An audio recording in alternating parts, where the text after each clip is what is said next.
예전에 영국에서 세계 모든 종교 지도자들이 모여서 기독교가 과연 어떠한 면에서 독특한가를 함께 회의한 적이 있었습니다. 특별히 믿지 않는 학자들이나 안 믿는 사람들이나 모여서 토론을 했는데요.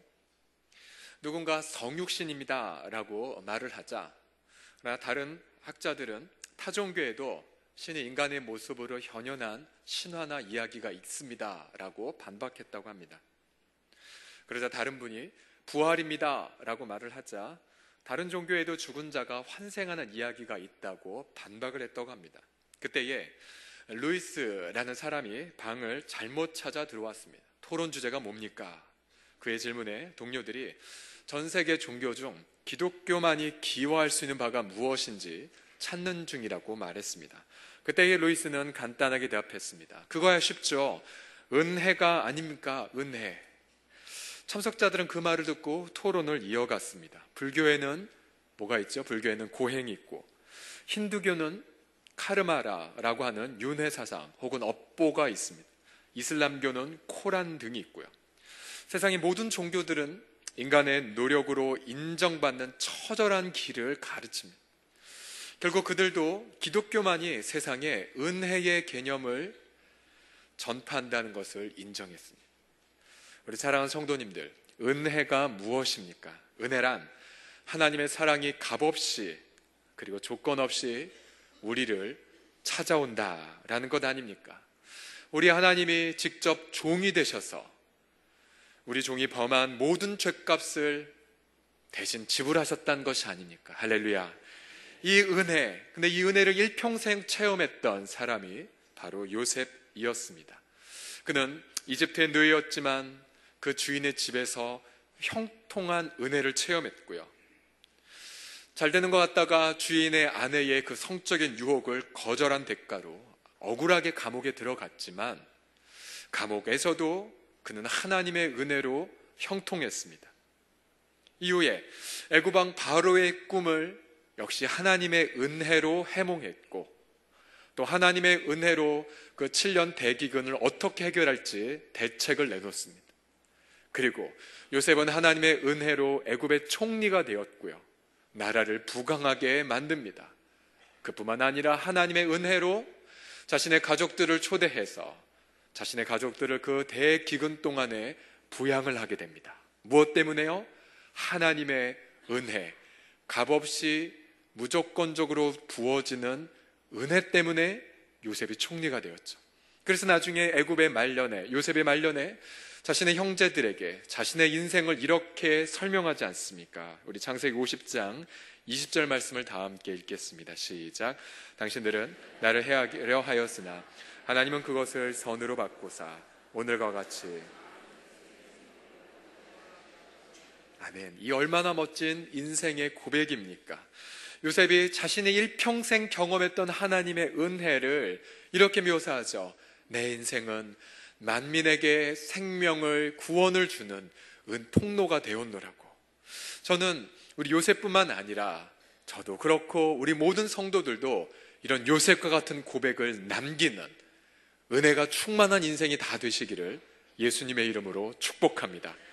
그래서 지난주에 저는 이 자리에서 저 때문에 우리 공동체가 부흥하는 것이 아니라고 말씀드렸죠. 그러나 제 가운데에 있는 예수님의 그 은혜 때문에 우리 공동체가 부흥하기를 주의 이름으로 축복합니다. 저뿐만 아니라 이 자리에 있는 모든 우리 장로님들, 우리 권사님들, 우리 모든 믿음의 권속들 때문에 자신의 가족도, 자신의 모든 속하여 있는 사랑방들도, 또 사업터도 잘 되는 형통의 은혜가 넘치시기를 주님의 이름으로 축원합니다. 요셉이 경험했던 그 은혜는 바로 우리 모두가 동일하게 경험할 은혜라면은 우리는 본문을 통하여 이러한 질문을 얻어보게 됩니다. 정말 질그릇처럼 보잘것없고 볼품없는 우리의 인생, 바로 요셉이 경험한 그 은혜, 과연 그 은혜는 무엇일까요? 질그릇과 같은 인생 속에서 보석처럼 찬란하게 빛나는 은혜는 무엇이겠습니까? 첫 번째로 본문은 이렇게 우리에게 말합니다. 고난을 통해 작품으로 빚어지는 은혜를 체험한다고요. 다시요. 고난이 고난으로 끝나는 것이 아니라 고난이 작품으로 빚어지는 은혜를 요셉은 체험했고 우리 모두도 동일하게 체험한다라고 본문은 말합니다. 요셉의 인생은 고난의 연속이었죠. 고향에 있었을 때는 아버지의 편애 때문에 형들에게 미움을 받았고요. 그 요셉이 꿈을 꾸었는데 그 꿈 내용 때문에 형들에게 증오의 대상이 되었죠. 형들은 그를 죽이고자 했고, 그리고 마침내 애굽의 노예로 팔려버렸지요. 또한 주인의 신임을 얻어 고난이 해결되는 것 같았지만 악한 여자 때문에 모함을 받고 억울하게 감옥에 수감됩니다. 그의 억울함은 밝혀지지 않은 채 그는 감옥에서 잊혀진 존재가 되었죠. 우리 사랑하는 성도들이요, 우리가 이 세상에서 요셉처럼 복의 근원이 되기 위해선 요셉처럼 철저하게 낮아짐을 경험해야 됩니다. 시편 34편 19절에 하나님의 마음 앞에 합한 자로 칭찬을 받으며 일생 동안 귀하게 쓰임받았던 다윗도 자신의 인생을 회고하며 이렇게 고백하지 않았습니까? 우리 한번 자막을 보며 읽어보겠습니다. 시편 34편 19절 시작. 의인은 고난이 많으나, 의인은 고난이 많으나. 제 개인적으로 싫어하는 성경 구절 중에 하나입니다. 의인은 고난이 많으나. 누가 이 구절을 좋아하겠습니까? 그런데 고난만이 우리를 겸손하게 만드는 걸 어떻게 하란 말입니까? 낮아짐만이 우리를 하나님을 바라보도록 만들지요. 그리고 고난 속에서 우리는 사람을 신뢰하지 않게 되고 그저 사람을 사랑하게끔 만들게 됩니다.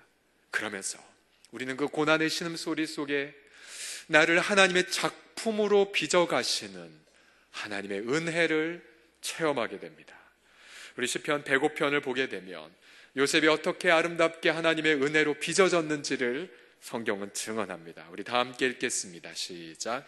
그가 한 사람을 앞서 보내셨으며 요셉이 종으로 팔렸도다. 그의 발은 착고를 차고 그의 몸은 쇠사슬에 매었으니 곧 여호와의 말씀이 응할 때까지라. 그의 말씀이 그를 단련하였도다. 아멘. 그렇습니다. 그는 바로 하나님을 말합니다.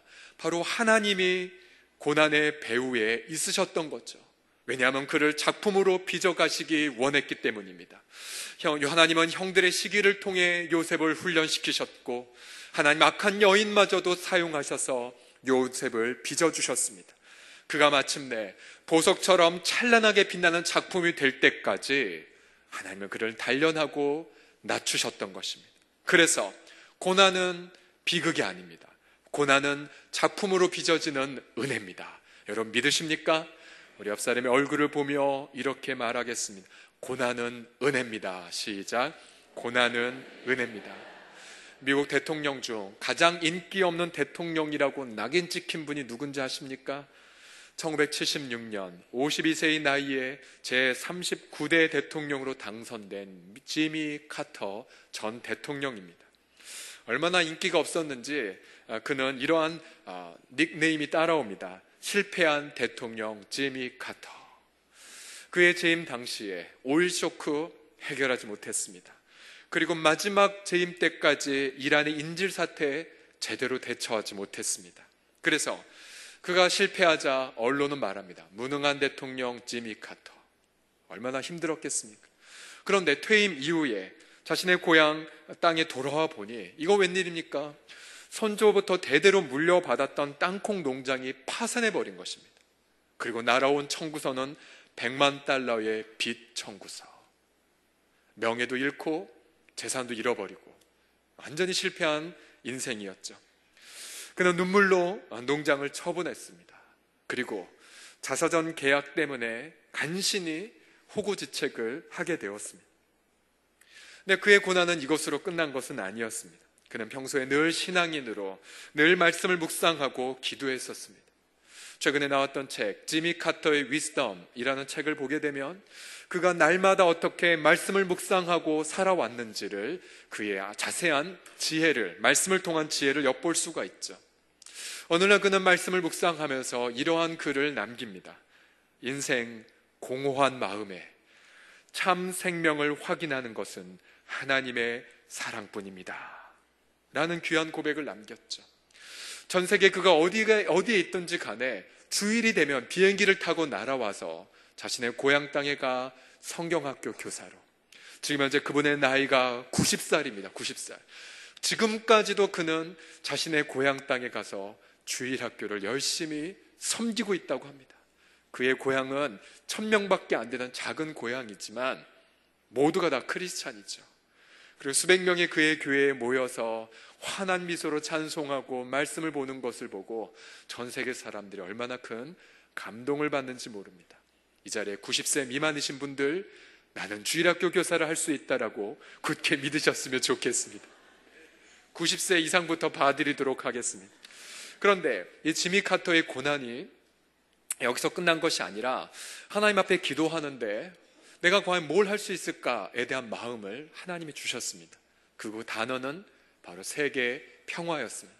1982년 애틀란타에 카터 평화센터를 창립합니다. 그리고는 자신의 미국 전임 대통령이라고 하는 이 타이틀을 이용하여서 세계 모든 분쟁 지역에 가게 됩니다. 우리가 잘 알죠? 김일성을 지미 카터가 만나서 예수의 복음을 전했던 사실을 우리가 알고 있지 않습니까?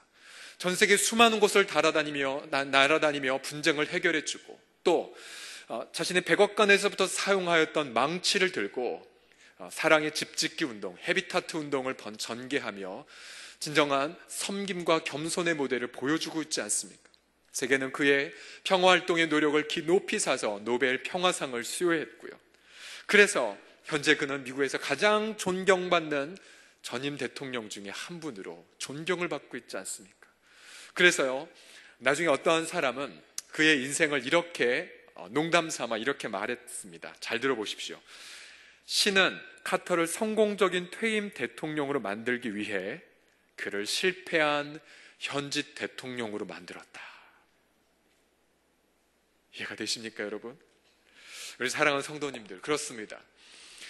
하나님은 우리를 작품으로 빚어가시기 위해 우리에게 고난을 허용해 주셨습니다. 아직 끝이 난 거 아닙니다, 여러분. 아직 낭망하지 마십시오. 낙심하지 마십시오. 하나님, 왜 제 고난이 이렇게 깊습니까? 라고 눈물 흘리는 분이 계십니까? 여러분, 그 눈물 너머에 주님은 말씀하십니다. 눈물이 크지? 너 너무 억울하지? 너무 아프지? 그러나 사랑하는 아들아, 사랑하는 나의 딸아, 네 고난이 클수록, 네 억울함이 깊을수록 나는 너를 통하여 기가 막힌 작품을 만들어가야 말 건다라고 우리 주님 이 시간 성령으로 우리 가운데의 영혼 속에 말씀하고 계십니다. 그러하기에 고난 때문에 눈물 흘리는 분들, 좌절한 분들, 이 시간 눈을 들어 하나님을 바라봐 주십시오. 그 하나님께서 우리를 고난 속에서 아름다운 작품으로 빚어주시는 그 은혜를 체험하게 하여 주실 줄을 믿으시기 바랍니다.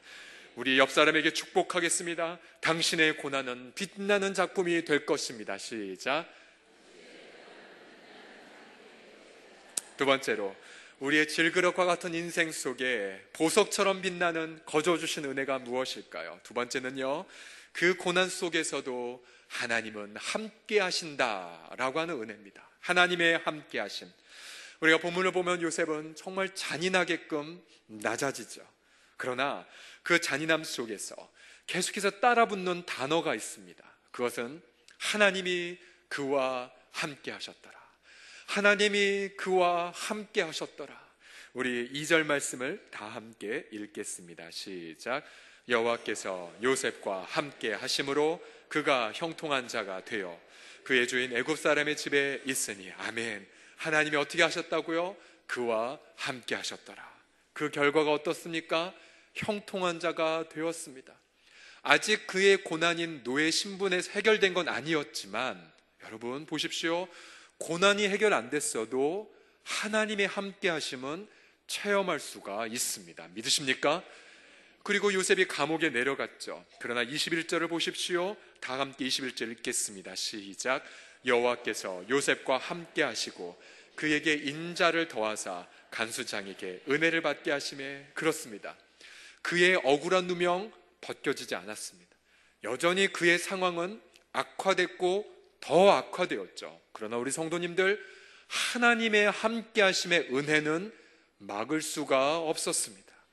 요셉은 그 속에서도 하나님의 함께 하심을 체험했습니다. 이것이 바로 우리의 인생이 체험하는 하나님의 은혜인 걸 믿으시기 바랍니다. 우리 사랑하는 성도님들이요, 그럼 우린 이런 질문을 던지죠. 요셉이야 착하고 의로우니까, 착하고 의로운 근거 때문에 하나님이 함께 하신 거 아닙니까? 우리 성도님들, 그러나 본문을 자세하게 보면 요셉의 어떠한 근거 때문에 하나님이 함께 하신 것은 절대 아니었습니다. 오히려 우리가 창세기를 37장부터 읽다 보면 성경이요, 요셉을 첫 번째로 묘사한 단어가 이것입니다. 요셉은 아버지께 편애를 받았고 그 형과 함께 있으며 형의 잘못을 아버지께 고했더라 라고 말합니다. 그런데 이 형들의 잘못을 아버지에게 고했다라는 이 단어가 여호수아 시대 때에 10명의 정탐꾼이 이렇게 말하죠. 그 땅에 대하여 악평을 했노라 라고 말합니다. 근데 여기서 악평을 했다는 단어와 요셉이 형들의 그 잘못을 고했다는 단어가 똑같은 단어예요. 그래서 오히려 성경 저자는 요셉이 첫 그 캐릭터가 선하거나 잘못을 덮어주거나 혹은 뭔가 은혜로운 말을 하기보다는 좀 더 부정적 성격을 갖고 있지 않나라고 말하는 것 같습니다. 제가 말한 요지는 이것이죠. 과연 하나님이 요셉과 함께 하셨을 때에 요셉이 잘나서 함께 하셨을까요? 그렇지 않습니다. 하나님이 함께 하심은 값없이 베풀어주는, 무조건적으로 주는 하나님의 은혜였습니다. 왜 요셉에게 그런 함께 하심의 은혜를 허락했을까요? 그것은 하나님이 원래 우리 인류를 향한 사랑의 성격이 은혜이기 때문에 그렇습니다. 가져주는 은혜, 무조건적인 주로 주는 선물. 그래서 우리는 하나님이 저는 이렇게 못났고 잘못한 게 많은데 나 같은 자가 어떻게 이런 은혜를 받겠습니까? 라고 인간의 본성은 항변하죠. 그래서 하나님은 말로 설명할 수 없으니까 요셉을 들어서, 아니요, 이삭을 들어서, 아브라함을 들어서, 봐라, 이 사람들이 이렇게 문제가 많고 죄가 많은데도 불구하고 내가 그들과 함께 있지 않았냐? 나는 너에게 은혜를 베푸는 하나님이다라고, 그 은혜는 인간의 어떠한 것으로도 막을 수 없는 선물이라고 말하기 위하여 요셉을 하나의 샘플로 우리에게 보여주고 계십니다. 우리 사랑하는 성도님들이요, 그러고 보면 이 전 성경 말씀이 창세기부터 계시록까지 하나님의 거저 주시는 은혜의 기록이 아니겠습니까? 우리는 신약에, 우리는 그 은혜의 절정인 예수 그리스도의 생애를 만나게 됩니다. 성령으로 그가 잉태되었을 때에 예수님을 향하여 이렇게 말하죠. 우리 마태복음 1장 23절을 보면 이렇게 말합니다. 보라, 처녀가 잉태하여 아들을 낳을 것이요 그의 이름은 임마누엘이라 하리라 하였으니, 이를 번역한즉 하나님이 우리와 함께 계시다 함이라. 할렐루야. 예수님의 이름이 뭐라고요? 임마누엘이라고요. 임마누엘의 뜻이 뭐라고요? 하나님이 우리와 함께 계시다. 우리와 함께 계시는 하나님, 그러니 우리가 기도하는 하나님, 우리가 고난 중에 부르짖는 하나님, 우리가 억울함 중에 있는 그 하나님은 원래부터가 우리와 함께 계시는 하나님이세요. 우리와 함께 하신 하나님. 예수님은 우리의 모든 질고와 고통 가운데서도 함께 하십니다. 그분은 우리의 모든 눈물과 고통을 대신 짊어지셨죠. 그래서 이사야서 53장을 보게 되면 우리 주님이 이렇게 말씀하고 계시지 않습니까? 여기에 보면 우리라는 단어를 나라고 바꿔서 함께 다 같이 한번 자막을 보면 읽겠습니다. 그는 실로, 시작. 그는 실로 나의 질고를 지고 나의 슬픔을 당하였거늘 나는 생각하기를 그는 징벌을 받아 하나님께 맞으며 고난을 당한다 하였노라. 그가 찔림은 나의 어둠 때문이요 그가 상함은 나의 죄악 때문이라. 그가 징계를 받음으로 나는 평화를 누리고 그가 채찍에 맞음으로 나는 나음을 받았도다. 할렐루야. 그렇습니다. 주님은 우리의 고난과 함께 하십니다. 그래서요, 저도 담임 목사로 사역하면서 함께 하신 하나님을 바라보고자 힘씁니다. 함께 하신 하나님, 은혜로 함께 하신 하나님, 목사이기 때문에 함께 하는 것이 아니라, 설교를 준비하기 때문에 함께 하시는 것이 아니라, 원래 주님의 이름은 함께 하시는 하나님, 우리의 질고를 짊어지신 하나님, 심지어 우리 모든 인류가 죄와 사망에 매여 저 죽음의 절망 속으로 갈 때에도 우리 주님은 어떠한 분이십니까? 죽음과도 함께하여 주셨죠. 아니, 영원한 저주를 대신 짊어지셔서 죽음이라는 절망을 부활의 소망으로 바꾸어 주신 주님, 그 주님이 성령으로 우리와 함께 하심을 믿으시기 바랍니다. 그래서 사랑하는 성도님들, 우리와 함께 하신 하나님 때문에 우리는 고난 속에서도 하나님 나와 함께 하심을 찬양한다라고 우리는 찬양의 노래를 부를 수가 있습니다. 우리 많은 성도님들, 우리가 열심히 기도해도 나의 고난 혹은 나의 눈물 혹은 나의 자녀들 여전히 기도 제목에 눈물을 흘리게 되죠. 우리 성도님들, 눈물 흘리십시오. 아파하십시오. 그러나 눈물과 아픔 속에서도 하나님의 특별한 함께하심이 있음을 바라보고 그 함께하심 속에 소망과 기쁨과 평강을 누리는 저와 우리 모든 성도님들이 다 되시기를 주님의 이름으로 기도합니다. 마지막으로 우리의 질그러 같은 인생 속에서 보석처럼 빛나는 은혜가 무엇일까요? 마지막으로 세상이 나 때문에 복을 받는 은혜입니다. 세상이 나 때문에 복을 받는 은혜. 우리 본문에서 가장 통쾌한 장면은 요셉이 가는 곳마다 그가 축복의 통로가 되었다는 사실이죠. 보디발의 집에 들어가자 요셉 때문에 보디발이 축복을 받습니다. 39장 5절에 보면 하나님이 요셉을 위하여 그 애굽 사람, 그 이방 사람들의 집에 복을 내리심으로 여호와의 복이 보디발의 집 밭에 있는 모든 소유에 미쳤노라 라고 말합니다. 아마 농사도 잘 되고 경영하는 일도 잘 되었겠죠. 보디발이 요셉을 보면 너무 흐뭇한 겁니다. 야, 내가 노예를 잘 샀지. 요셉이 들어오니까 복이 넝쿨채 들어왔어. 감옥에 들어갔습니다. 감옥 얼마나 난폭하고 절망뿐이겠습니까? 한숨이 가득한 그 죄수들 사이에서 요셉이 들어가자 죄수들의 표정이 바뀌는 겁니다. 죄수들의 표정이 안 좋으면 요셉이 그들의 꿈을 해몽해 주기도 하고 뭔가 그들의 안타까운 사연을 들으면 요셉이 말해주면서 위로해 줍니다.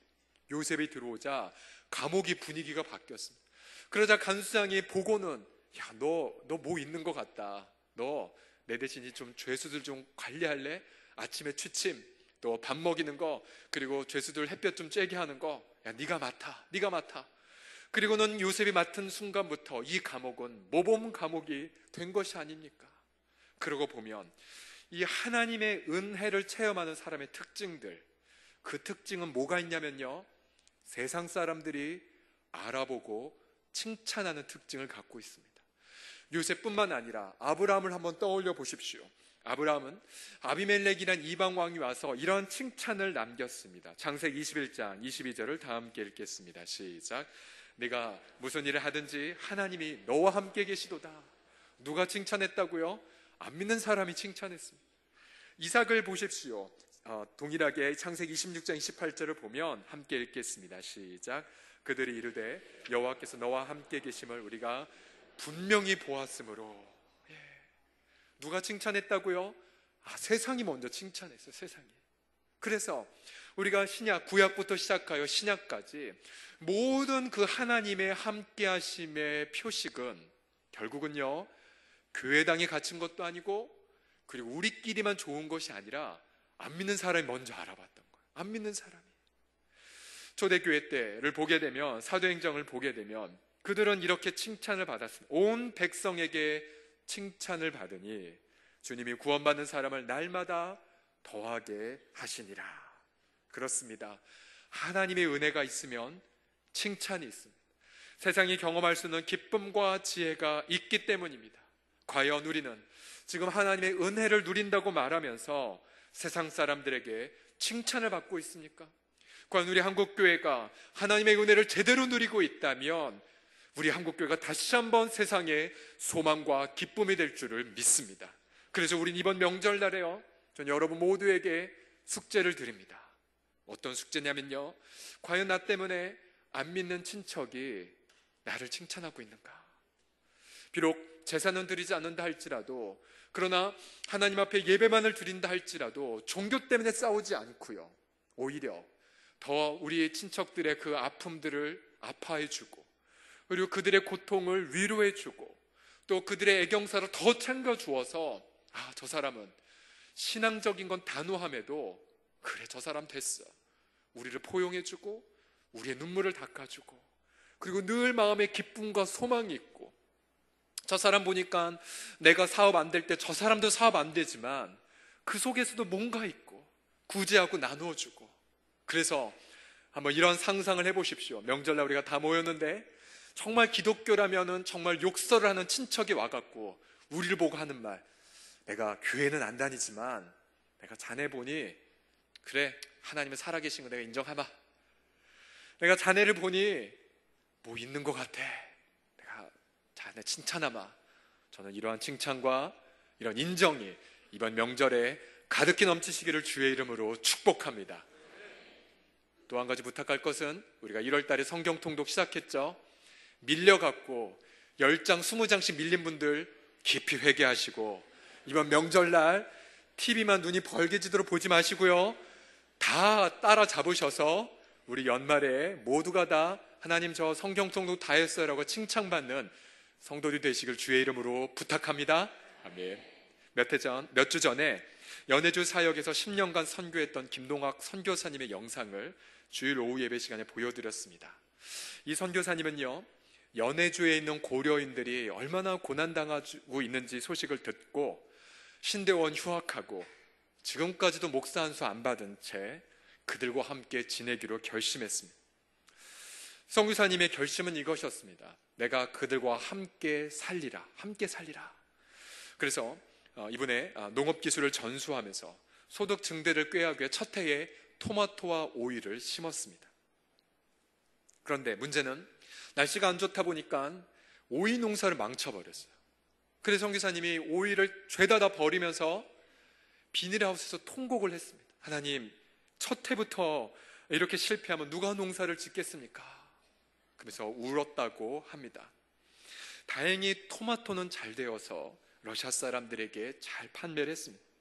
그렇게 함께 울고 웃는 과정 속에 이상한 일들이 일어났습니다. 선교사님이 의도한 건 아닌데, 물론 기도는 했지만 옆에 있는 고려인들이 선교사님께 와서, 대표적으로 슬라바와 로자라는 가정이 와서 선교사님, 저 예수님 믿고 싶어요.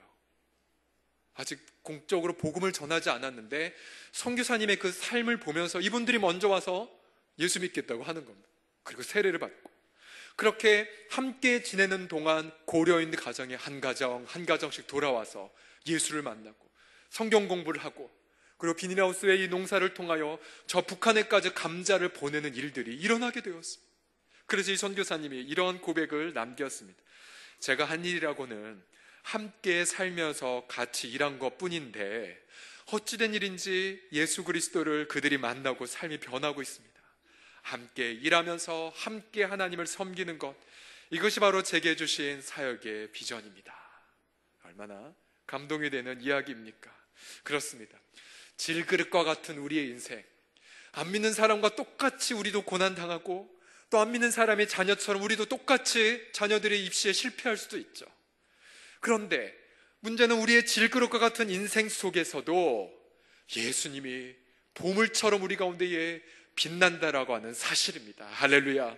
그래서 우리는 그들과 함께 지내면서 우리의 마음을 오픈하며, 봐, 나도 같이 너와 고난 중에 있지만, 나도 너와 똑같이 감옥에 있지만 내 안에는 함께 하시는 예수님이 계셔. 예수님이 계셔. 그래서 우리는 우리 때문에 우리 이웃들이 행복하고, 우리 때문에 우리 이웃들이 소망을 보는 것이죠. 그래서 저는 그렇게 기도합니다. 하나님, 우리 요셉처럼 우리도 가는 곳마다, 처한 곳마다 우리를 복의 근원으로 사용하여 주시옵소서. 또 우리의 자녀들도요, 요셉처럼 인생을 살아서 정말 각 사회 분야에 진출하여 그 문제를 해결하는 복의 리더가 되게 하여 주옵소서. 또 우리 교회도요, 요셉처럼 이 세상의 소망이 되게 하여 주옵소서. 세상의 축복이 되게 하여 주옵소서.